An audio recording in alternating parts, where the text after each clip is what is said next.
The question you see on the screen was asked to thousands of students trying to get into Harvard back in 1869. It looks easy at first glance, but remember, back then there was no internet, no electricity, no calculators. Students were solving this under candlelight. So here is my challenge. Try to solve this entirely on your own, no help allowed. But if you say, no, I do what I want, well, then keep watching.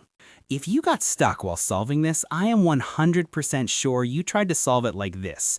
You squared both sides immediately without rearranging anything. Then you applied the binomial expansion, and then you went, OMG, what is happening?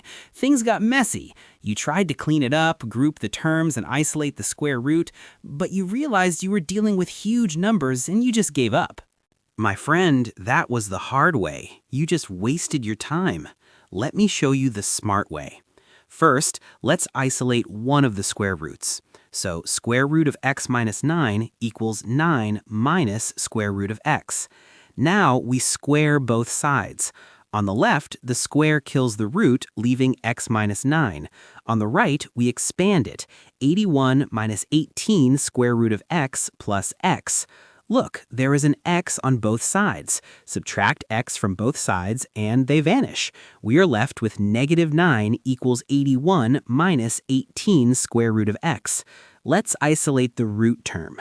Negative 9 minus 81 equals negative 18 square root of x. So negative 90 equals negative 18 square root of x. Now divide both sides by negative 18. You get 5 equals square root of x.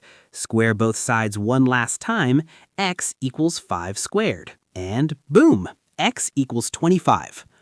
Wait, in 1869, you had to be sure. Let's check. Square root of 25 is 5, square root of 16 is 4, and 5 plus 4 is indeed 9. Congratulations, you just passed Harvard. See? It's all about the right perspective. If you enjoyed this, hit subscribe for more math challenges. Want a harder problem? Click this video right here. See you there.